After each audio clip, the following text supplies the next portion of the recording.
Hey everybody, welcome back to the channel. Getting back to work on the Gladiator in this video.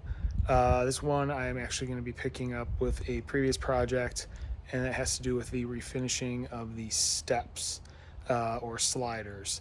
I have a previous video where I went ahead and did the main sliders on each side. Now I need to go back and do the rear corner sliders that come with the Rubicon.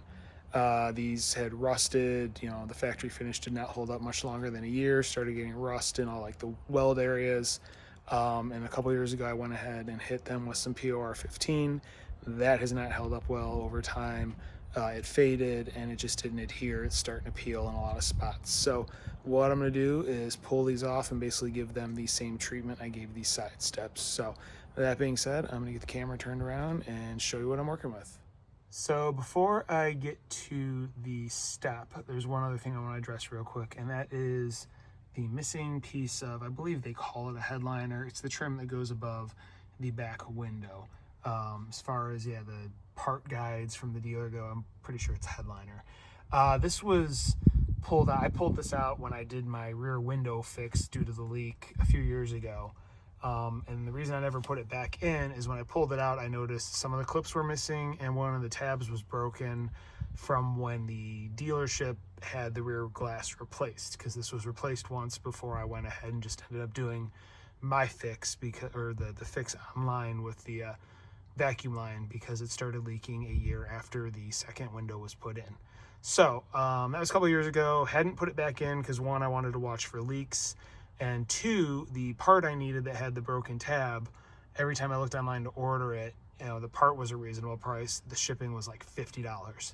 So finally found it online, and it's back to normal. They fixed their system or whatever, and the shipping was what it should be. So I have that part. So what I'm gonna do is go grab the parts I need to install and just show you what I'm talking about. So this is the trim piece in question.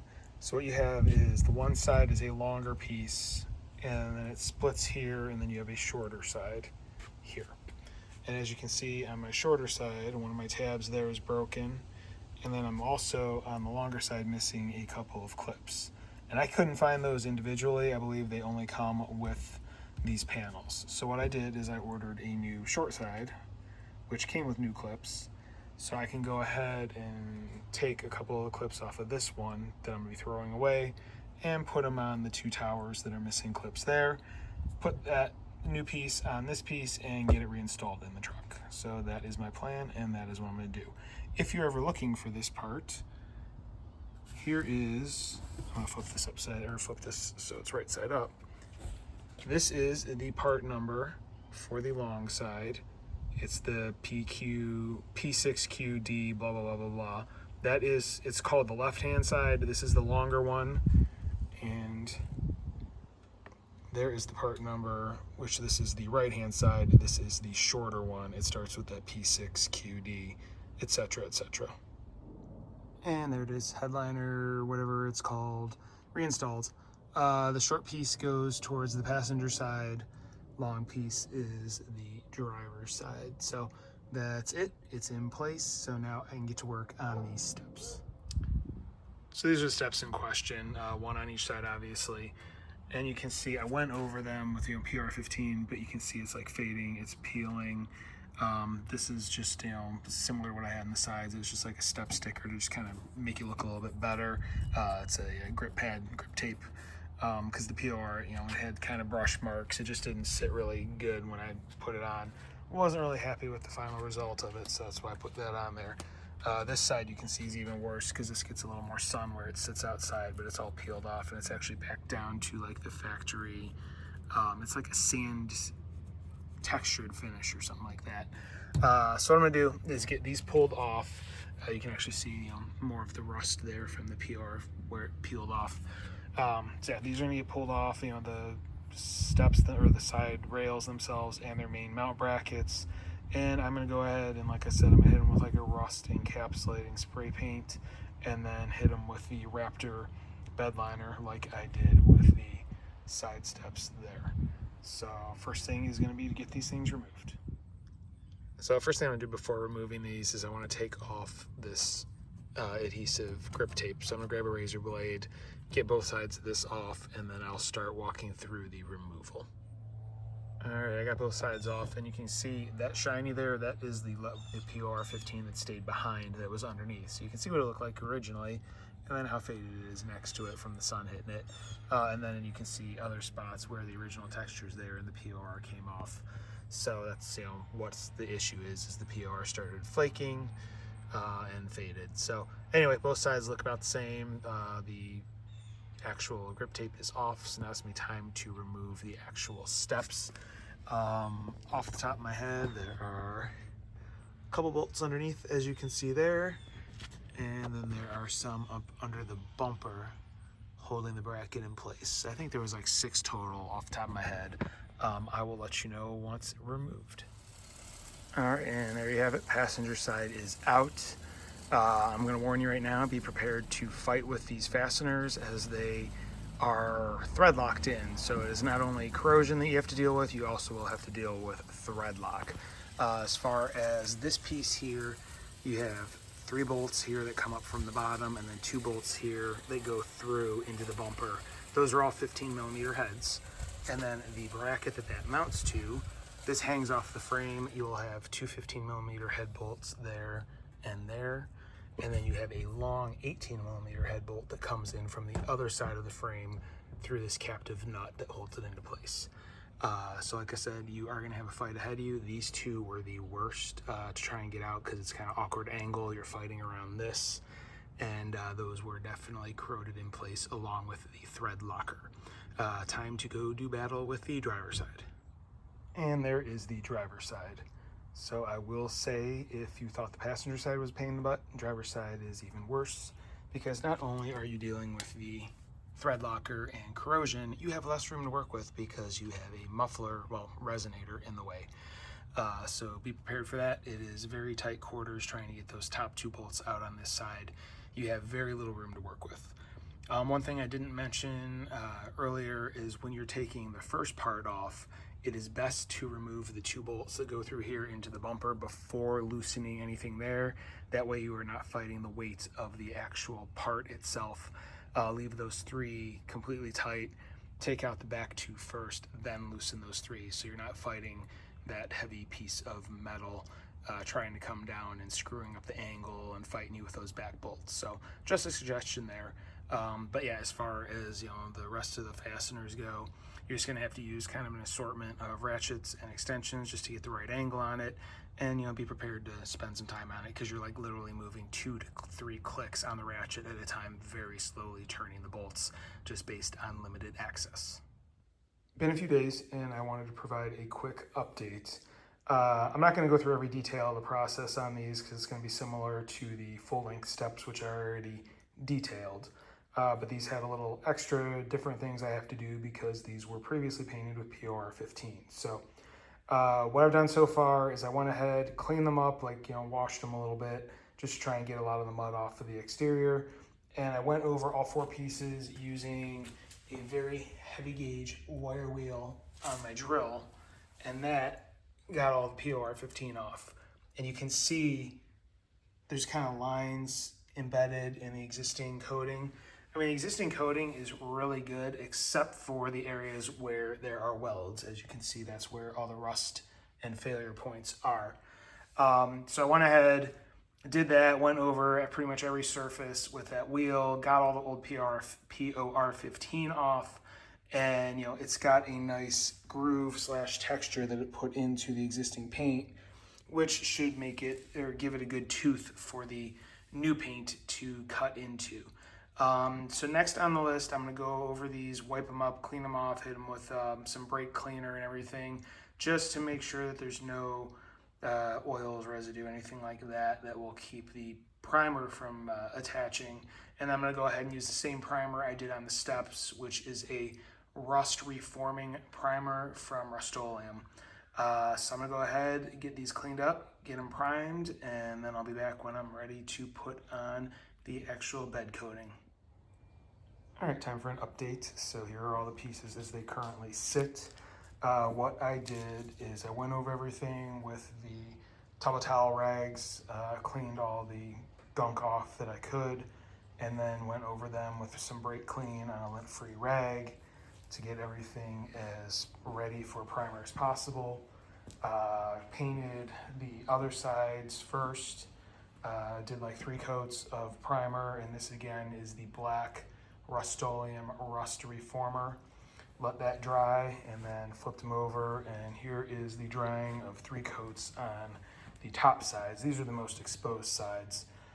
This is the side you'll see of the brackets that bolt to the frame, and then obviously the top side of the steps themselves. So gonna let these cure really good overnight, and then tomorrow I'll come back, wipe them down with paint prep again, and then I can go ahead and hit them with the actual bed liner. I'm not going to use brake clean on them because that'll eat through the primer. I'm going to use that XXX paint prep that I used. That's from SEM. It's what I used on the main steps as well when I did those. So you'll see it in the video.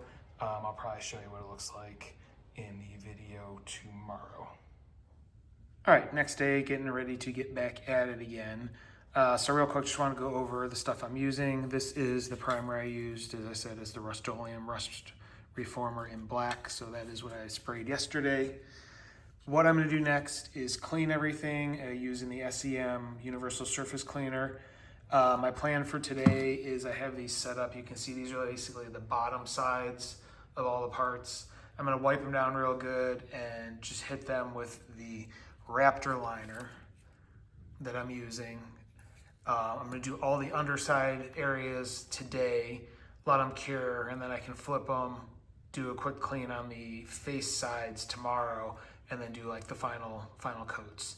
So that's the plan of attack. So I'm going to go ahead, start cleaning things, and then hit them with the Raptor liner so I can get today's work done.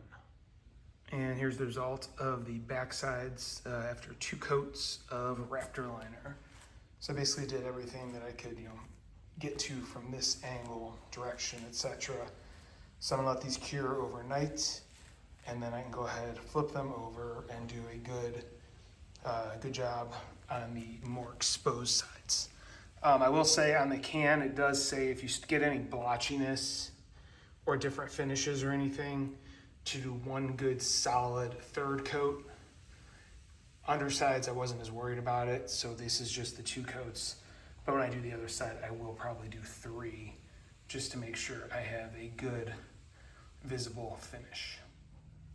All right, it is the next day, and here we are. These are the top exposed sides of all the parts, and this is after 3 coats. I did 2 pretty good coverage coats, about 15 minutes in between. And then I finished them off doing a light, steady coat just to try and get rid of any blotchiness, anything like that in the finish, so they look nice and uniform. Similar to yesterday, I went ahead and wiped everything down with that prep cleaner, let that flash and dry for probably a good hour before I did any painting, just to make sure that everything was ready to go. So here we go. Like I said, this was 3 coats on the exposed sides because these are what everybody's going to see, and I want to make sure these looked as good as possible. So I'm going to let these cure, and then it will be time to reinstall the steps on the truck. All right, next day, everything has had 24 hours to cure and looks awesome. Very, very happy with how these all turned out. So next steps, I'm going to get the caps put back on the rails, which I took those off before painting them. I'm pretty sure I mentioned that, but if I didn't, I did. And then it will be putting these brackets back on the truck first, and then reinstalling the actual rails. So I'm gonna go ahead and start messing around with things. All right, all the end pieces are reinstalled, pretty straightforward. So I'm gonna go ahead and start installing the mounting bracket. I'm going to start with the driver's side because that one is the worst side based on the muffler being in the way, or the resonator, whatever you want to call it.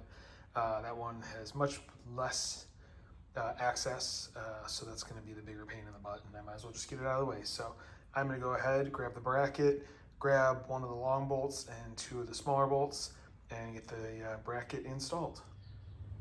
And here it is. Driver's side is done and installed, and this looks oh so much better than it did before with the POR 15 and whatnot.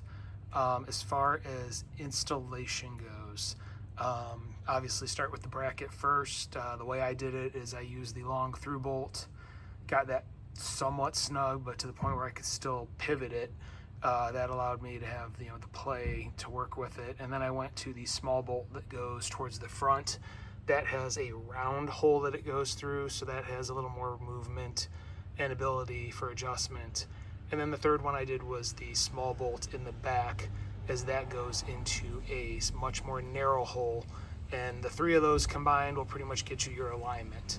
They're a pain in the butt to install. It's going to take a little bit of work, and working with different tools. I've got a pile there that you can see of things I used, just because it's hard to get leverage, things like that, and it's a tight spot with the muffler in the way. And then once that was done, I installed the actual rail itself, 5 small bolts for that, 3 from the bottom, 2 in the back.